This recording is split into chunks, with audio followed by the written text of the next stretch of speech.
Mga igsoon, sa atong unang pagbasa, gihulagway dinhi nga ang Ginoo ni pasalig yod sa Israel nga bisag gilibutan mos mga mananap, mga kahayupan nga buot mo dagmal ninyo, mahimo kong murag paril nga mag-ali ninyo. Ako mong bantayan nga dili mo maunsa.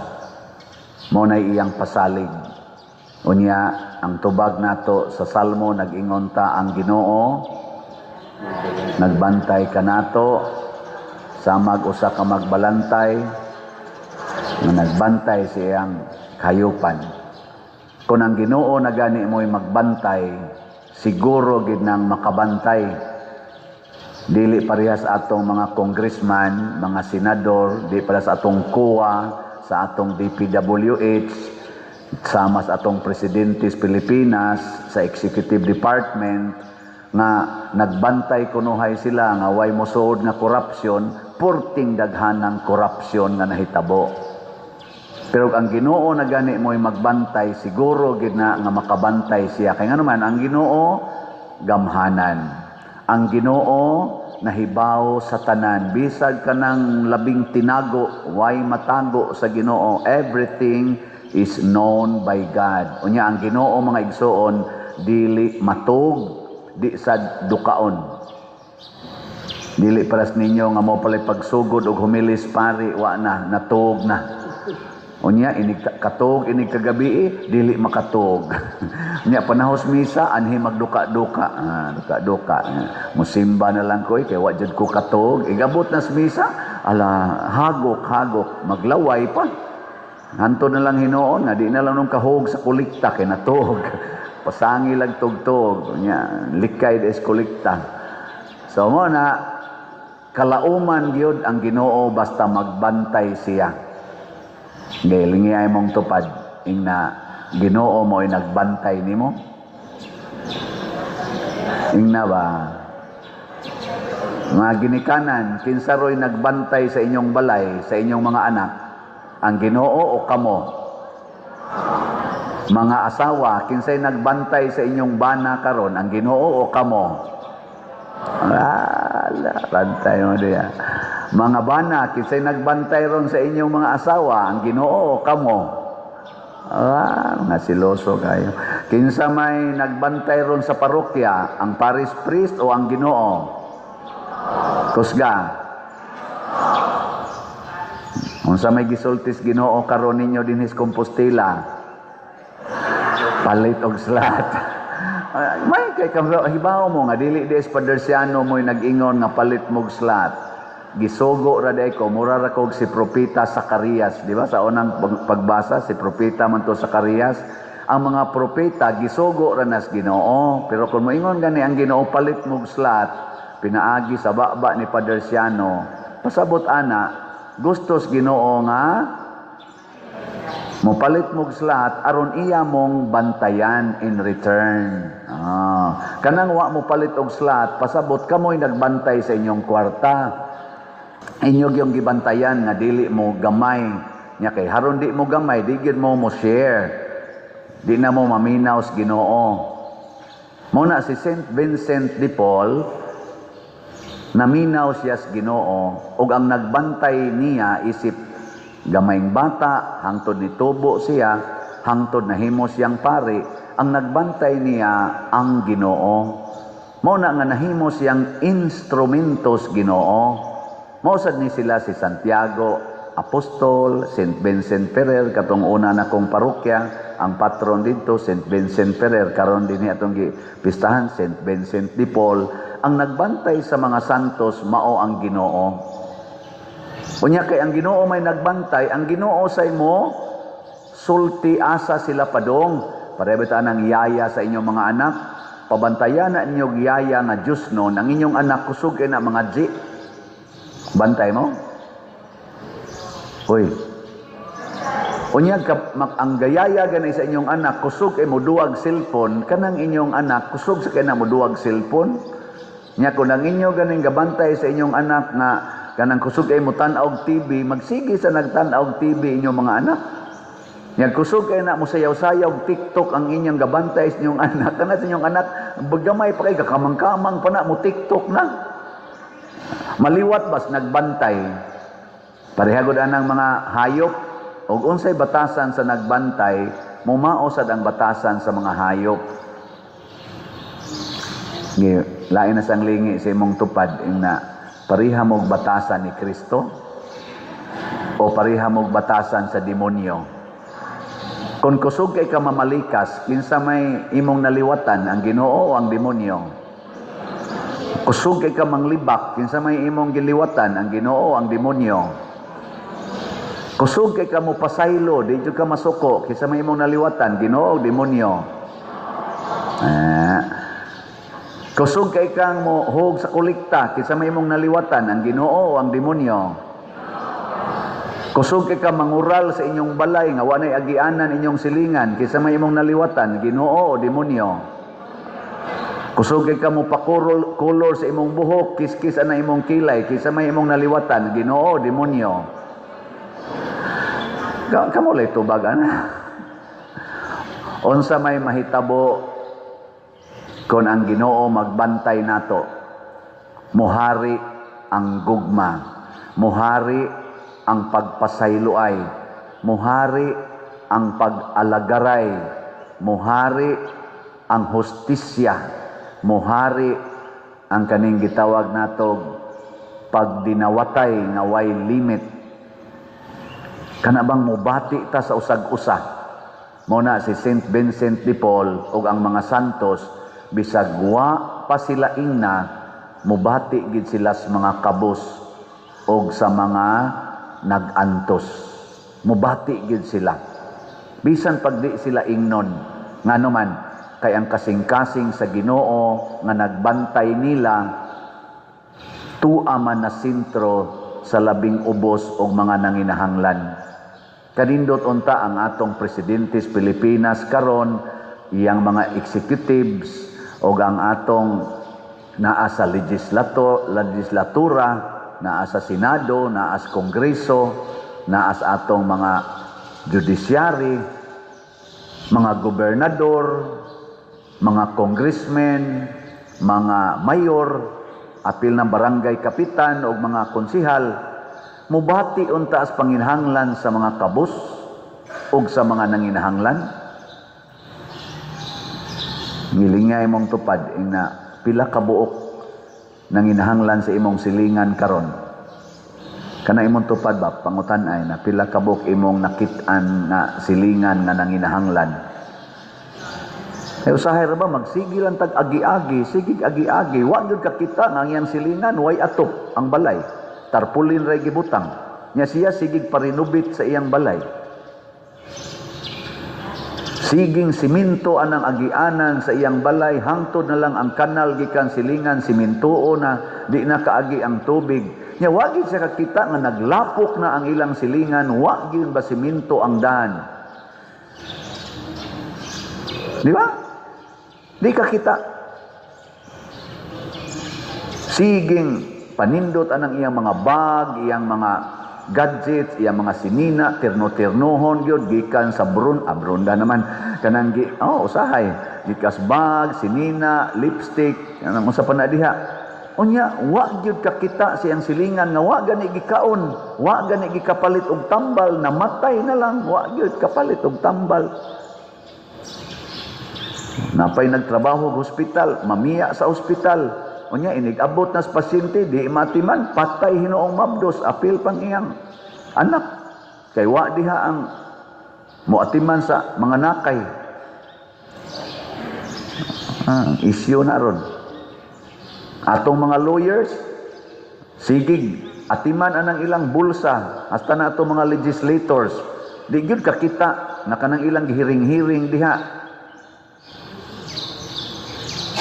Nakahatag nagdako kay problema sa atong nasod nga nakita na sa publiko unsay dakong problema, sila dito siging likay sa problema, ug unsa may problema why mo angkon kinsay hinungdan aning corruption sa flood control, why mo angkon, sigig likay hasta ang nag-investigate naglikay-likay. Sunan ka na rong ila na sang gilalisan na may bag-o diha nga sarhinto sa Navy nga niingon nga ni pinpuin sad nga si usa siya sigig deliver og mga bag nga kwarta ngadto sa speaker sa Congress atong una. Nga karon ila na sang giatake ang iya kunong sworn statement katong affidavit nga falsified kuno unsa na kanang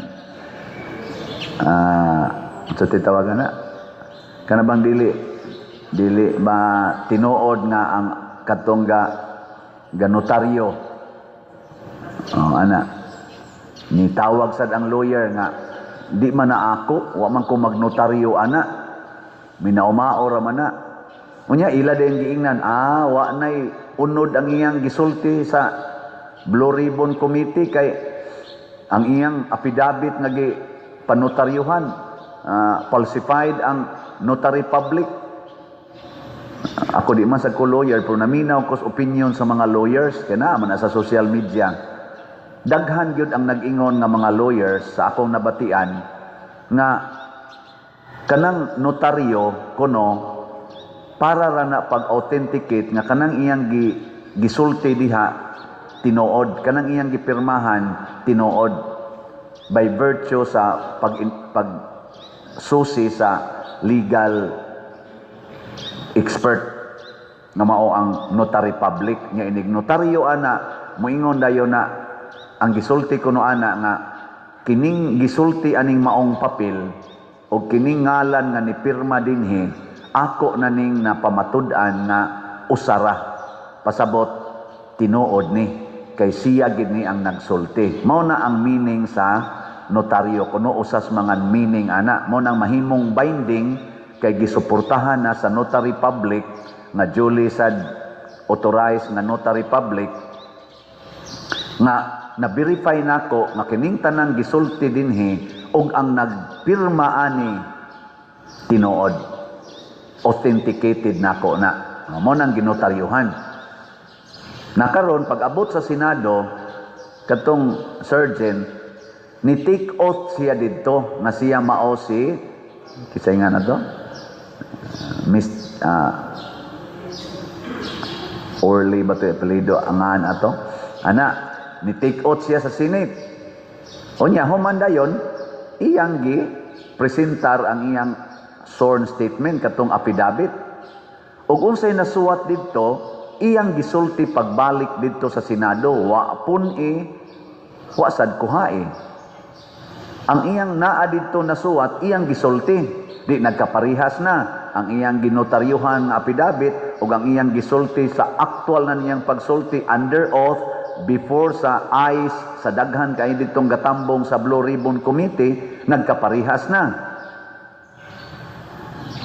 nakuha mo okay karon kay naamay nitawag nga lawyer na kanang notary public diha nga nagpirma dili na ako ang pangutana tungod lang kay false or maniobra ang nagnotaryo nakapahimo ba ng false or dili tinuod sa iyang gisulti didto sa Senado kamo di man gid mo lawyer ako di sa ko lawyer moingon jud ko why epekto bisan pag ang lawyer mingon dili ako'y ganotaryo ingon ako sa Tagalog anong pakialam ko og dili na mao ang notaryo ang gisuwat diha ug ang iyang gisulti actual under oath parihas man tinuod to ikaw lay dili tinuod ambot ngano ni dawat man kag kwarta